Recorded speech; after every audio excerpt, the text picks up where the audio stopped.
everybody, it's me, your girl V, here at Dolce Blossom Boutique, and I get the opportunity today to sit with Leah Zimmerman from Stool Coaching, and I'm excited that you're here today, Leah. I started to really get this moving. Yes. I thought of you and the really lovely kind of gatherings that you created, but even more so, I thought about the kind of women that had been at the event.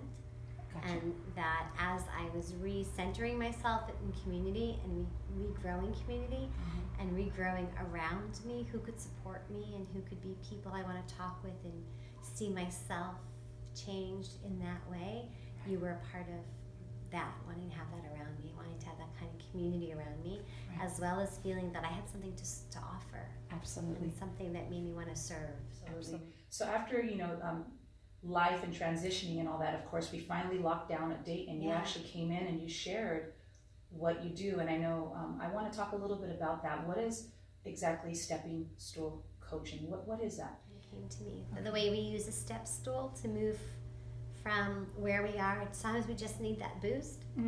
And there's the step stool that we give our kids, or we had as children, so we could reach the sink. Yes. And that metaphor I thought was perfect for what I love to do and for what coaching is. It's really a conversation that you have with a client that creates the stepping stool that they can walk on to their own path. Absolutely. And so now, speaking of stepping stool or stepping, you then came in and we locked down a date, and your first engagement here at the shop space was stepping into your power. And I was present for that, of course, and I got to interact and be a part of what you did that night, which I thought was very powerful. And we tend to have those models where either we think that power is like control or hierarchical, and we have to show that we know what we're doing, we have to show that we're in charge, we have to show that we have control and authority. And that tends to come in our minds with a certain kind of stature and voice. But it's not necessarily one that feels comfortable. So when we don't want to be that, because we have negative associations with that, and in my last educational leadership position, I could stand in front of the room of a couple hundred people, and from just quietly shushing and speak just how I'm speaking now with a microphone, so that it would sound as intimate as intended, and it pulls everybody in. Yes. And I realized, well, that was my power. My power is building intimacy and connection and relationship. So it's not me to try and do it a different way. It's me, and more of me is expressed when I do it that way. And I think each of us has something that's our own strength and our own invisible light and gift.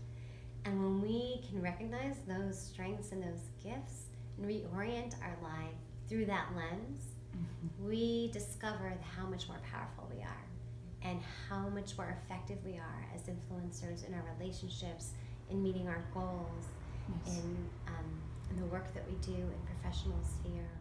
I hear something in what you just said right now, in that I've heard it said before that we can't lead people somewhere we have not been. So it's beautiful that obviously your life has taken you through these layers or these chapters, and it's evident that you can guide people as well through this because you yourself have been through it. And I think that's really important. I think that's true.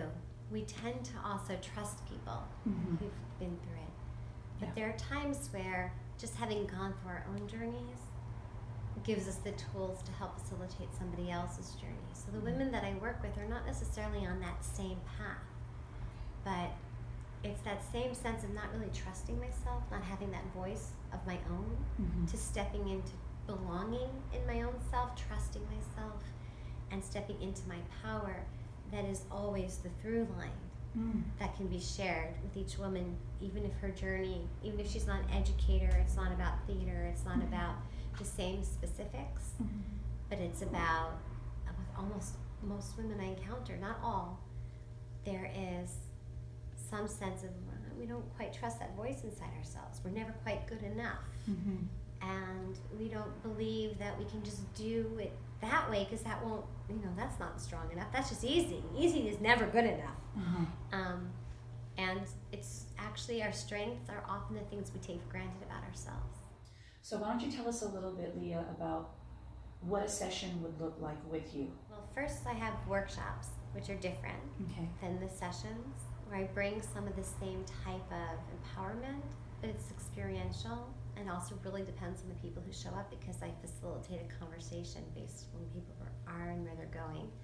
Then I also do group coaching, and group coaching does something similar, where both conversations, whether it's a group or an individual, start with, what are your goals? What would you like to take away from this session? So we often have the long-term goals. Okay. And we come to a coach either curiosity or because I've twisted someone's arm to try it. Those aren't always go the best, so it's okay. Because we want to get somewhere. Mm-hmm. And so hopefully we've gotten there. We're in this session because we have this belief somewhere inside us that it can be different. Mm-hmm. We just don't know how to make it different. And as a coach, I'm a change agent. But the change is all client directed. So the questions always start with, what do you want? Mm-hmm. And sometimes it's hard to have an exact goal, so it might be what inspires you. If you could change one thing in the next 180 days, what would that be? Mm-hmm. And often just listening by person, I'll pick up the nuggets and I'll hear. So it sounds like what you really want is to have more of a voice in your relationships, or what you really are looking for is how to move forward in your work, or you want to step up your game with something. Mm-hmm. Most things fall somewhere in that sphere, and we'll get more specific. It's kind of like having, it sounds like an aha moment. Aha! Yeah. And it's really the facilitation of the experience through conversation to go from one place where we feel stuck to another place where we feel open. Yes. And the experience of feeling that we're at our best, because when you have a relationship with somebody, it really can do that. We all know that feeling of a good friend, but that opens. And coaching is that voice for you. Without the attachment. That doesn't mean you can't be attached. It tends to really be about what you're talking about. Gotcha. But there's a voice instead of the voice in your head that's usually there. Mm-hmm. It's the voice saying, yes, and yes, you can do it. And how would you think so? How do you think you would do that? Right. Or asking a question that just takes it in another direction. And then you do have the aha moments. That's the best. Right. And really reorient. It's beautiful that you're able to, with what you do, you're able to really customize it to the person. It's not like you just have just one set template, because you're working with individuals, you're working with personalities and different backgrounds and lifestyles, and so you're able to really just kind of tap in and help them also make sense. I think really it's interesting. I feel like it's almost like you're coaching them to find the answers within themselves, because in reality it's already within. You're just helping them to draw it out, to recognize it, that you already know. Yes, there's two assumptions. There's not that I don't share sometimes the expertise that I know from. I do a ton of reading on human behavior and how to make change in our lives and relationships, and so there's a lot that I can share nuggets of. But the bulk of it is really trusting that people have a lot more within themselves. And the other piece is that we're more likely to follow and stick to our own advice. We're going to also provide where her website, all her information regarding, I know you have a lot more content on your website as well. I have a lot of content on my website, so if people are interested to hear more of things that happen in coaching sessions or more of a view of things, they can find them in the blog post. I also have some content to try to help people right away. Gotcha. To just like to help do a little exercise of letting go,